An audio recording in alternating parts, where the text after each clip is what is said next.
ತುಳುವೆರ ರೀತಿ ರಿವಾಜುಲು ಬೊಕ್ಕ ಪದ್ನಾಜಿ ಸಂಸ್ಕಾರಗಳು ಜೆ ತಿಮ್ಮಪ್ಪ ಪೂಜಾರಿ ಇವರು ಬರೆದಂಥ ಕೃತಿ ಇದು. ತುಳುವರ ತುಳುನಾಡಿನ ವಿವಿಧ ರೀತಿ ರಿವಾಜುಗಳ ಬಗ್ಗೆ ಒಂದು ಸಂಪೂರ್ಣವಾದಂಥ ಮಾಹಿತಿ ಇರುವಂಥ ಕೃತಿ. ವ್ಯಕ್ತಿಯ ಹುಟ್ಟಿನಿಂದ ಸಾವಿನ ತನಕದ ರೀತಿ ರಿವಾಜುಗಳು ಯಾವುದು, ಯಾವ ರೀತಿಯದು, ಯಾವ ಬಗೆಯದು ಅನ್ನೋ ಬಗ್ಗೆ ವಿವರವಾಗಿ ಈ ಕೃತಿಯಲ್ಲಿ ತಿಮ್ಮಪ್ಪ ಪೂಜಾರಿಯವರು ದಾಖಲಿಸಿದ್ದಾರೆ.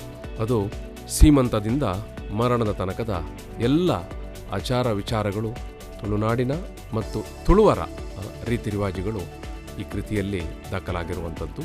ಮೊದಲ ಅಧ್ಯಾಯದಲ್ಲಿ ಸೀಮಂತದ ಬಗ್ಗೆ, ನಂತರ ಮಕ್ಕಳ ಆರೈಕೆ ಬಗ್ಗೆ, ಮುಂದಕ್ಕೆ ಮದುವೆಯ ಬಗ್ಗೆ ಮತ್ತು ಮದುವೆಯ ದಿಬ್ಬಣದ ವಿಚಾರಗಳು, ಆಮೇಲೆ ಮದುವೆಯಲ್ಲಿ ಕೂಡ ಹಿಂದೆ ಯಾವ ರೀತಿಯ ಮದುವೆಗಳೆಲ್ಲ ಇತ್ತು ಅನ್ನೋ ವಿಚಾರಗಳಿದ್ದಾವೆ. ಮುಂದಕ್ಕೆ ಮರಣದ ವಿಚಾರ ಬರುವಾಗ ಕೂಡ ಮರಣದ ಸಂದರ್ಭದಲ್ಲಿ ಯಾವ ರೀತಿಯ ಅಂತ್ಯ ಸಂಸ್ಕಾರ ನಡೆಸುವಂಥದ್ದು ತುಳುನಾಡಿನಲ್ಲಿ. ಆಮೇಲೆ ಮರಣದ ಬಳಿಕ ನಡೆಯುವಂಥ ಬೊಜ್ಜದ ರೀತಿ ರಿವಾಜುಗಳು ಏನು, ಈ ರೀತಿಯಾಗಿ ಒಂದು ಪೂರ್ತಿಯಾಗಿ ವಿವರ ಮತ್ತು ವಿವರಣೆ ಇರುವಂಥ ಕೃತಿ ಇದು. ನಮಸ್ಕಾರ, ಬುಕ್ ಟಾಕ್, ಇದು ಪುಸ್ತಕದ ಮಾತು. ಇವತ್ತಿನ ನಮ್ಮ ಮುಖ್ಯ ಅತಿಥಿ ಜೆ ತಿಮ್ಮಪ್ಪ ಪೂಜಾರಿ ಅವರು. ನಾನು ಈ ಒಂದು ಮಾತುಕತೆಗೆ ಜೆ ತಿಮ್ಮಪ್ಪ ಪೂಜಾರಿ ಅವರನ್ನು ಪ್ರೀತಿಯಿಂದ ಸ್ವಾಗತ ಮಾಡ್ತಾ ಇದ್ದೇನೆ. ಪೂಜಾರಿ ಅವರೇ ನಮಸ್ಕಾರ. ನಮಸ್ಕಾರ.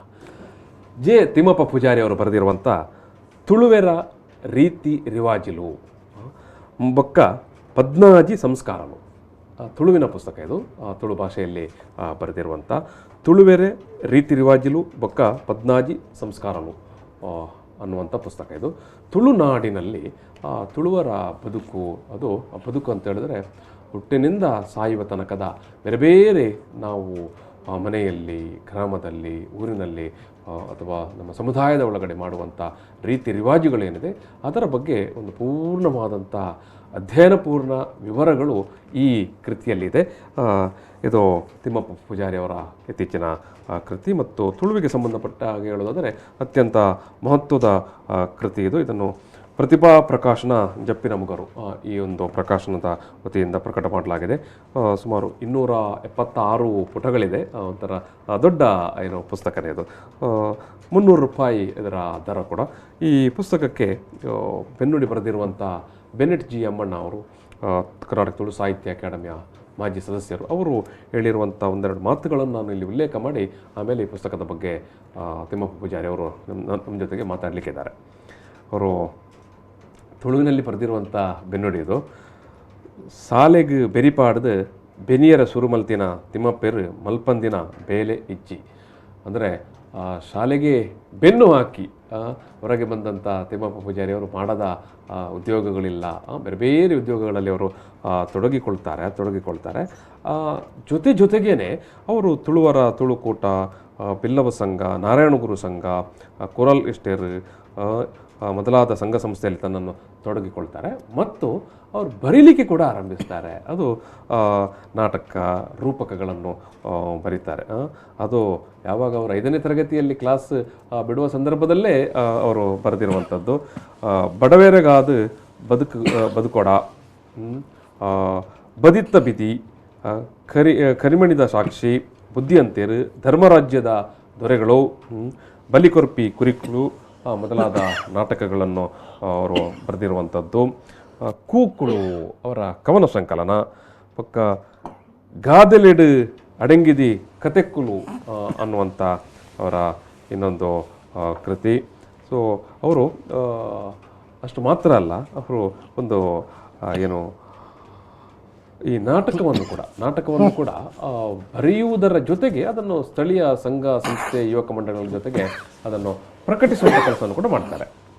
ಅದೇ ತಿಮ್ಮಪ್ಪ ಪೂಜಾರಿ ಅವರ ಅವರ ಸಾಹಿತ್ಯ ಮತ್ತು ಅವರ ಈ ಒಂದು ನಾಟಕದ ಬಗೆಗಿನ ಆಸಕ್ತಿ ಅದು ಮುಂದುವರಿತಾ ಹೋಗುತ್ತೆ. ಅವರು ನಾನು ಈಗಾಗಲೇ ಉಲ್ಲೇಖ ಮಾಡಿದಂತೆ ಅವರ ನಾಟಕಗಳು, ಅವರ ಅಟ್ಟೆಮಿಯಾಂಡದಾನೆ, ಗುಂಡೆಮಿಯಾಂಡದಾನೆ, ಅದು ರೇಡಿಯೋ ರೂಪಕ, ಅದು ಆಮೇಲೆ ಇನ್ನೊಂದು ಅಮರ್ ಬುಳ್ಳಿಲು.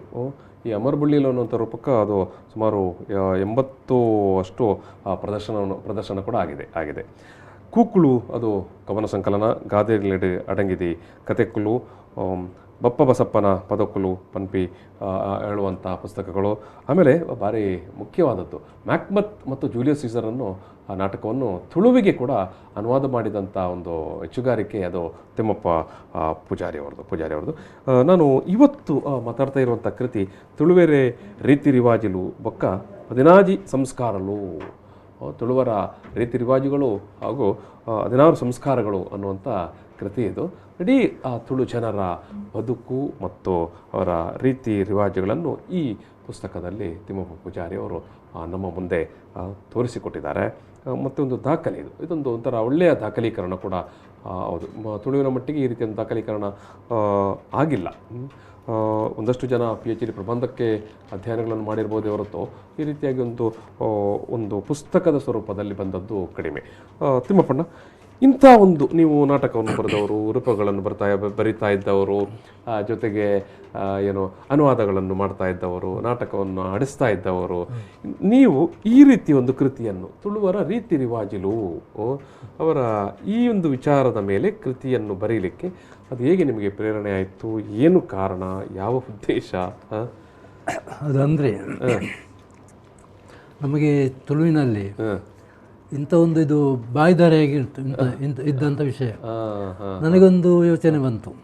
ಇದೀಗ ಕೆಲವು ಹಿರಿಯರಿಗೆ ಗೊತ್ತುಂಟು, ಇನ್ನು ಮುಂದಿನ ಕಿರಿಯರಿಗೆ ಈ ವಿಷಯ ಗೊತ್ತಾಗ್ಲಿಕ್ಕಿಲ್ಲ. ಅದೀಗ ಅಂದರೆ ನೋಡಲಿಕ್ಕೂ ಸಿಗುವುದಿಲ್ಲ ಇಂಥದ್ದೆಲ್ಲ. ದಿಬ್ಬನ ಹೋಗುವುದಾಗಲಿ, ನಿಶ್ಚಯ ಆಗಲಿ, ಯಾವುದೇ ಒಂದು ಕ್ರಮ ಈಗ ಇಲ್ಲ, ಮುಂಚಿನ ಕ್ರಮ. ಹಾಗೆ ಇದೊಂದು ನಿಜವಾಗಿ ಮುಂದಿನ ಒಂದು ಪೀಳಿಗೆಗೆ ಅದೊಂದು ಇದು ಪುಸ್ತಕದ ರೂಪದಲ್ಲಿ ಬಂದರೆ ಮುಂದಿನವರಿಗೆ ಹಿಂದೆ ಹೀಗೆ ಇತ್ತು ಅಂತ ಒಂದು ತಿಳಿಯುವುದಕ್ಕೆ ಒಂದು ಸಾಧ್ಯ ಆಗ್ತದೆ. ಮತ್ತೆ ಒಂದು ವೇಳೆ ಇವತ್ತಿನ ಕಾಲದಲ್ಲಿ ಅದನ್ನು ಅನುಸರಿಸುವವರಿಗೆ ಕೂಡ ಒಂದು ಮಾರ್ಗದರ್ಶನ ಆಗ್ತದೆ. ಈಗ ಕೆಲವೊಂದು ವಿಷಯ ಕೆಲವರು ಗೊತ್ತಿರುವುದಿಲ್ಲ, ಆಗ ಇದನ್ನು ನೋಡಿ ಆದರೂ ಅದನ್ನೊಂದು ಆಚರಿಸುವುದು. ಖಂಡಿತ ಈ ಪುಸ್ತಕದಲ್ಲಿ ನೀವು ನೋಡಿ, ಮದುವೆ ಬಗ್ಗೆ ಬರೀತೀರಿ, ಮದುವೆ ಬೇರೆ ಬೇರೆ ಕ್ರಮಗಳು ಯಾವ ರೀತಿ. ಪುಸ್ತಕ ಬಂದ ನಂತರ ನನಗೊಂದು ಕೆಲವರು ಫೋನ್ ಇದು ಬಂತು, ದೂರವಾಣಿ ಕರೆ ಬರ್ತದೆ. ಅಂದರೆ ನಾನು ಇದನ್ನೊಂದು ನೋಡಿ, ನಿಮ್ಮ ಪುಸ್ತಕ ನೋಡಿ ಹೀಗೆ ಮಾಡಬೇಕಾ ಅಂತ ನಾನೊಂದು ಈಗ ಒಂದು ದಿಬ್ಬನ್ನು ಹೊರಡುವಂಥ ಸಂದರ್ಭದಲ್ಲಿ ಪ್ರಾರ್ಥನೆ ಮಾಡಲಿಕ್ಕೆ ಉಂಟು. ಅದು ಹೇಗೆ ಪ್ರಾರ್ಥನೆ ಮಾಡೋದು ಗೊತ್ತಿರೋದಿಲ್ಲ. ಹಾಗೆ ನಾನು ಹೀಗೆ ಮಾಡಬೇಕಾ ಅಂತ ಕೇಳ್ತಾರೆ. ನೋಡಿ ಮಾಡಿ ರೀತಿ ರಿವಾಜುಗಳ ಬಗ್ಗೆ ಬರೀತೀರಿ, ಸೀಮಂತದ ಬಗ್ಗೆ ಮೊನ್ನೆಬ್ಬರು ಇದು ಕೇಳಿದೆ, ಅಂದರೆ ಒಂದು ಸತ್ತ ಇದಕ್ಕೆ ಮರಣದ ಬಗ್ಗೆ ಒಂದು ಇದು ಉಂಟು. ಬೊಜ್ಜದ ದಿವಸ ಒಂದು ರಾತ್ರಿ ಒಂದು ಉಳೈಲೆಪ್ಪುಣ ಅಂತ ಒಂದು ಕ್ರಮ, ಒಳಗೆ ಕರೆಯುವಂಥದ್ದು ಒಂದು ಕ್ರಮ ಉಂಟು. ಆವಾಗ ನಾನು ಇಷ್ಟರೊಳಗೆ ಎಲ್ಲೂ ಹೇಳಲಿಲ್ಲ, ಆದರೆ ನಮ್ಮ ಸ್ಪೈಕಿದ್ದೊಂದು ಇದು ಆಗಿದೆ, ನಿಮ್ಮ ಪುಸ್ತಕ ನಾನು ಓದಿದೆ, ಅದನ್ನು ನಾನು ಈ ರೀತಿ ಹೇಳಬೇಕಾ ಅಂತ ಕೇಳಿದರು. ಆಯ್ತು, ಅದನ್ನು ಹೇಳಿ ಅಂತ ಹೇಳಿದೆ. ಅದು ಹೇಳಿ, ಅದರಲ್ಲಿ ಉಂಟಲ್ಲ ಅದನ್ನು ಅಭ್ಯಾಸ ಮಾಡಿ ಹೇಳಿ. ಹಾಗೆ ನನಗೆ ಮರು ದಿವಸ ಹೇಳಿದರು, ನಾನು ನಿಮ್ಮ ಇದು ಹಾಗೆ ಮಾಡಿದ್ದೇನೆ. ಅದು ನೋಡಿ, ಇವತ್ತಿಗೆ ಕೂಡ ಒಂದು ರೀತಿ ರಿವಾಜಿಗೆ ಒಂದು ರೆಫರೆನ್ಸ್ ಬುಕ್ ಇದು. ಅದು ಅಂಥದ್ದೊಂದು ಬರುವಾಗ ಗ್ರಂಥ ಇದು. ಅದು ಆ ಎಲ್ಲ ಯೋಚನೆ ಮಾಡುವಾಗ ಇಂಥದ್ದೊಂದು ಇದನ್ನು ಪುಸ್ತಕ ರೂಪದಲ್ಲಿ ತರುವ ಅಂತ ನನ್ನ ಮನಸ್ಸಿಗೆ ಬಂತು. ಮುಂದಕ್ಕೆ ಎಲ್ಲರಿಗೆ ಒಂದು ಉಪಯೋಗ ಆಗ್ತದೆ ಅದು. ಮತ್ತೆ ಒಂದು ಈಗ ಇದು MA ಮಾಡುವವರಿದ್ದಾರೆ, ತುಳು MA ಮಾಡುವವರು, ಅವರು ತುಂಬ ವಿಷಯ ಅವರು ಕೇಳಬೇಕಾಗ್ತದೆ. ಬಯಕೆ ಅಂದರೆ ಏನು, ಮದುವೆ ಅಂದರೆ ಏನು, ಅದಕ್ಕೆ ಕೆಲವರೆಲ್ಲ ಕೇಳ್ತಾರೆ. ಅದನ್ನೆಲ್ಲ ಕೆಲವು ಪುಸ್ತಕ ತಗೊಂಡಿದ್ದಾರೆ. ಪುಸ್ತಕವನ್ನು ತಗೊಂಡು ಅಂಥವರಿಗೊಂದು ಉಪಯೋಗ ಬಂತು ಅದು. ಹಾಗೆ ನನಗೆ ಅದೊಂದು ಪ್ರೇರಣೆ. ಸೀಮಂತ ಯಾವ ರೀತಿ ನಡೆಸ್ತಾ ಇತ್ತು, ಆಮೇಲೆ ಮದುವೆ ಯಾವ ರೀತಿ ನಡೀತಾ ಇತ್ತು, ಮದುವೆ ಸಂದರ್ಭದಲ್ಲಿ ರೀತಿ ರಿವಾಜುಗಳು ಏನು, ಮದುವೆ ಔತಣದ ರೀತಿ ರಿವಾಜುಗಳು ಏನು ಅನ್ನೋ ಬಗ್ಗೆ, ಆಮೇಲೆ ಮದುವೆ ಆದವರಿಗೆ ಮಕ್ಕಳಾದಾಗ ಆವಾಗ ಮಗುವಿನ ನಾಮಕರಣ ಮಾಡುವ ಪದ್ಧತಿ ಯಾವ ರೀತಿ ಇರ್ತದೆ, ಹೌದು, ಅದರ ಬಗ್ಗೆ ಕೂಡ ಒಂದಷ್ಟು ವಿಚಾರಗಳು ಹೇಳಿ ತಿಮ್ಮಪ್ಪಣ್ಣ. ಮತ್ತೊಂದು ಕೆಲವು ಹಿರಿಯರನ್ನು ನಾನು ಅದರಲ್ಲಿ ಭೇಟಿ ಮಾಡಿದ್ದೆ ಈ ವಿಷಯ ತಿಳ್ಕೊಳ್ಳಿಕ್ಕೆ. ಅಂದರೆ ನನಗೆ ಗೊತ್ತಿಲ್ಲದನ್ನು ಗೊತ್ತಿದ್ದವರಿಗೆ ತಿಳಿಬೇಕು. ಆವಾಗ ತಿಳಿದುಕೊಂಡು ಎಲ್ಲ ಅವರ ಇದು ಅನುಭವನ ಪಡ್ಕೊಂಡಿದ್ದೆ ನಾನು. ಆದರೆ ತುಂಬ ಅನುಭವ ನನಗೆ ಸಿಕ್ಕಿದೆ ಅದರಲ್ಲಿ, ಅದನ್ನೇ ಸೇರಿಸಿದ್ದೀನಿ. ಆ ನಂತರ ನನ್ನ ಪುಸ್ತಕ ಪ್ರಿಂಟ್ ಆಗುವ ಮೊದಲೇ ಅದರಲ್ಲಿ 4 ಮಂದಿ ತೀರಿ ಹೋದರು. ಓಹೋ ನಿಮಗೆ ಮಾಹಿತಿ ಕೊಟ್ಟಂತ ಮಾಹಿತಿ ಕೊಟ್ಟವರು. ನನಗಾಯಿತು, ಈಗ ನಾನು ಅವರಿಂದ ತಕ್ಕೊಂಡ ಮಾಹಿತಿ ಬಂತು ನನಗೆ, ಇಲ್ಲದ್ರೆ ಆ ಮಾಹಿತಿ ಹೋಗ್ತಿತ್ತು.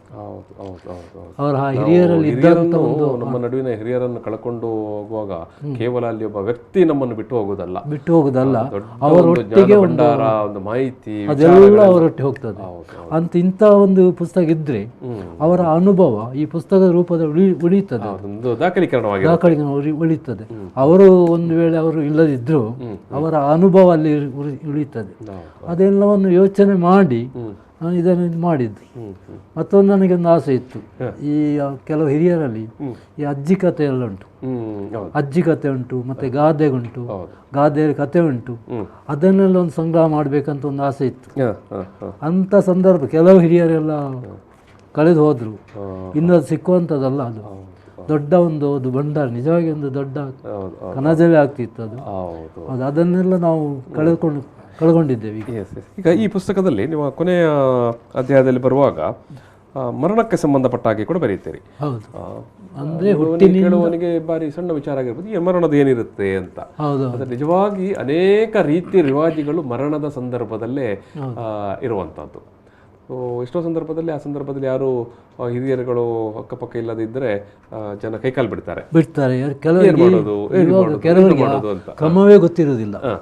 ಒಂದು ಹೆಣವನ್ನು ಯಾವ ರೀತಿ ಅದನ್ನು ಇದು ಮಾಡಬೇಕಂತ ಯಾವುದು ಗೊತ್ತಿಲ್ಲ. ಸ್ನಾನ ಮಾಡಿಸುವುದು ಹೇಗೆ, ಮತ್ತೆ ಆ ಸ್ನಾನ ಮಾಡಿಸಿ ತರುವುದು ಹೇಗೆ, ತಂದಲ್ಲಿ ಮಲಗಿಸುವುದು ಹೇಗೆ, ಅದು ಯಾವುದೂ ಗೊತ್ತಿಲ್ಲ. ಈಗ ಹೆಚ್ಚಿನ ಕಡೆ ನಾನು ನೋಡ್ತಾ ಇದ್ದೇನೆ. ಅದು ಮರಣದ ನಂತರದ ಅಂತಿಮ ಸಂಸ್ಕಾರದ ವಿಧಿವಿಧಾನಗಳು ಅದಕ್ಕೊಂದು ಇಂಥ ನಿಯಮ ಒಂದುಂಟು, ನಮ್ಮ ಹಿರಿಯರು ನಡೆಸಿಕೊಂಡು ಬಂದಂಥದ್ದು. ಅಂದರೆ ಸತ್ತ ನಂತರ ಇದು ತೆಂಕು ದಕ್ಷಿಣ ದಿಕ್ಕಿಗೆ ತಲೆ ಹಾಕಬೇಕು, ಮತ್ತೆ ಉತ್ತರ ದಿಕ್ಕಿಗೆ ಕಾಲು ಹಾಕಬೇಕು, ಅಂಥದ್ದೆಲ್ಲ ಉಂಟು. ಕೆಲವರು ಏನು ಮಾಡ್ತಾರೆ ಅಂದರೆ ಈ ಮೂಡು ಮತ್ತು ಪಡು ಅಲ್ಲಿಗೆ ಇದು ಮಾಡ್ತಾರೆ.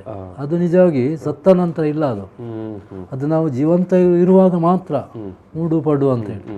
ಮತ್ತೆ ಸತ್ತ ನಂತರದ್ದು ದಕ್ಷಿಣ ಮತ್ತು ಉತ್ತರ ಇದು ಬರ್ತದೆ. ಆ ದಿಕ್ಕಿಗೆ ತಲೆ ಹಾಕಿ ಮಲಗಿಸಬೇಕು. ಮತ್ತೆ ಅದಕ್ಕೆ ಕೆಲವೆಲ್ಲ ಕ್ರಮ ಉಂಟು, ಅದಕ್ಕೆ ಮಾಡುವಂಥ ಕ್ರಮ ಅದನ್ನ ಸರಿಯಾಗಿ ಮಾಡಬೇಕು. ಕೆಲವರಿಗೆ ಅದು ಗೊತ್ತೇ ಇರುವುದಿಲ್ಲ, ಯಾವುದಿಲ್ಲ. ಮತ್ತೆ ಈ ತುಳುವಿನಲ್ಲಿ ಹೇಳಿದ್ರೆ ಬೊಜ್ಜದ್ದು ವಿಧಿವಿಧಾನಗಳು, ಮತ್ತೆ ಕೆಲವೆಲ್ಲ ಇದು ಉತ್ತರ ಕ್ರಿಯೆಯ ವಿಧಿವಿಧಾನಗಳು. ಕೆಲವು ಕೋಡಿ ಇದು ಹೋದಾಗ ಅದಕ್ಕೊಂದು ಇದು ಬಾಯಿಗೆ ಒಂದು ಇದು ಈ ವೀಳ್ಯದೆಲೆ ಮತ್ತು ಅಡಿಕೆ ಅದನ್ನು ಜಜ್ಜಿ ಇಡುವಂತ ಒಂದು ಕ್ರಮ ಉಂಟು.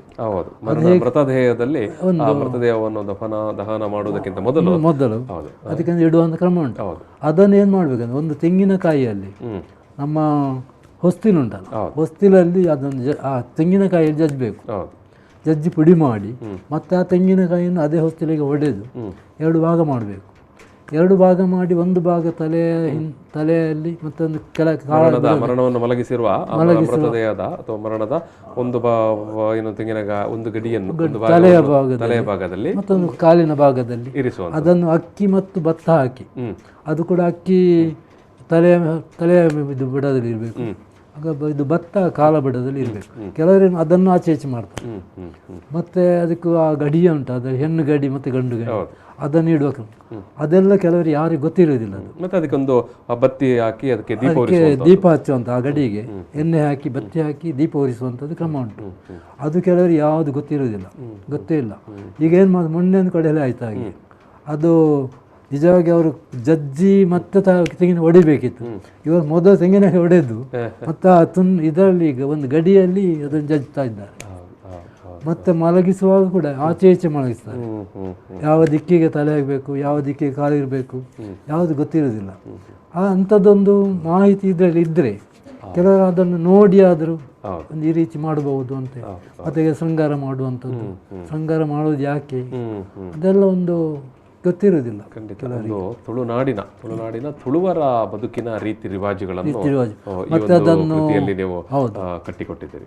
ಮೊನ್ನೆ ಒಂದು ಕಡೆಯಲ್ಲಿ ಒಬ್ರು ಹೇಳಿದ್ರು, ಇಲ್ಲಿ ಕಾಟಿಪಲ್ಲದ ಹತ್ತಿರ ಅಂತೆ, ಅಲ್ಲಿ ಹೆಣ ಸುಡುವಾಗ ಅದಕ್ಕೆ ಟಯರ್ ಹಾಕ್ತಿದ್ರಂತೆ. ಓಹೋ ಹೋ ಹೋ ಹೋ. ಈ ಟಯರ್ ಹಾಕಿ ಒಂದು ಹೆಣ ಸುಡುತ್ತಾರಂದ್ರೆ ಅದು ನಮ್ಮ ಎಲ್ಲಿವರೆಗೆ ನಮ್ಮ ಮಾನವೀಯತೆ ಬೆಳೆದಿದೆ. ನಿಜವಾಗಿ ಅದಕ್ಕೆ ಹೆಣ ಸುಡುವಾಗ ಕಟ್ಟಿಗೆಯಲ್ಲಿ ಸುಡಬೇಕು. ಕಟ್ಟಿಗೆಯಲ್ಲಿ ಕಟ್ಟಿ ಇದು ನಾನು ಎಲ್ಲಿ ಕೇಳಿಲ್ಲ ಮತ್ತು ನೋಡಲಿಲ್ಲ. ಕೆಲವರು ಅಂದರೆ ಈ ಕಟ್ಟಿಗೆ ಬೇಗ ಬೆಂಕಿ ಹತ್ತಿಕೊಳ್ಳಿ ಮತ್ತೆ ಆ ಒಂದು ಕಾರಣಕ್ಕಾಗಿ ಟಯರ್ ಪ್ಲಾಸ್ಟಿಕ್ ಎಲ್ಲ ಹಾಕಿದ್ದು ಇದೆ. ಅದು ಅವರು ಹೇಳುದಂದ್ರೆ ಕಟ್ಟಿಗೆ ಬೇಗ ಬೆಂಕಿ ಹತ್ತದೆ.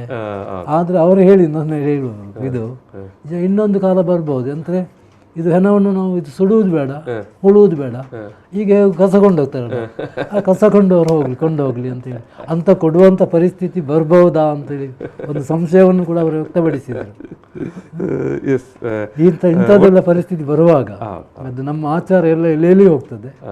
ಹಾಗೆ ಒಂದು ಪುಸ್ತಕದ ರೂಪದಲ್ಲಿ ಇದ್ದರೆ ಮುಂದಿನ ಯಾರಿಗಾದ್ರೂ ಅದು ಉಪಯೋಗ ಬರಬಹುದು ಅಂತೇಳಿ ನನ್ನ ನಂಬಿಕೆ. ಒಂದು ಉಪಯೋಗಕ್ಕೆ ಅಂದರೆ ಅನುಭವಕ್ಕೆ ಸಮುದಾಯಗಳ ನಡುವೆ ಎಲ್ಲ ಪ್ರತಿಯೊಂದು ಸಮುದಾಯದಲ್ಲಿ ಕೂಡ ಗುರಿಕಾರರು ಅಂತ ಇರ್ತಾರೆ. ಅವರಿಗೊಂದಷ್ಟು ಮಾಹಿತಿ ಇರುವಂತಹ.